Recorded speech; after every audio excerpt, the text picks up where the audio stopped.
So guys, now nagwa ng atong nga result subong nga first draw 36 19.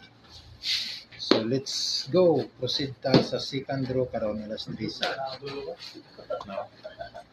Sa wala pa kadaog, sa wala pa na nakuha ang iyang nahulog number, comment lang yapon. No, sige yun talang ni guys. Sige lang comment kay basi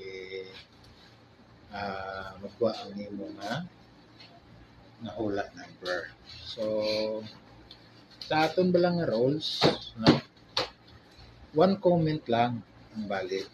Kung ma-double comment ka, invalid na siya. Kung magdaog ka, makuha ang number mo, tapos naka-double comment ka, so hindi ka na siya pag-i-consider. Kaya hindi na siya karon hula, lagpat na lang siya karon na ano. So kadua, damo sa aton sang nagka-comment, pero ang share ta 5 lang. So it means wala ka magpapalo sa rules. So kung nag-comment ka, share mo na para valid ang imong entry.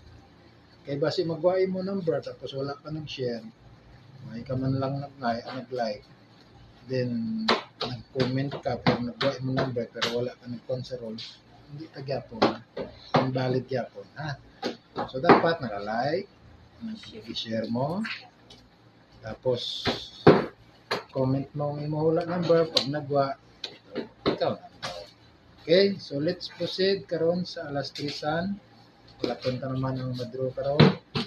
Then comment ang imong number, say basig, at siyang bahagi. Ayos.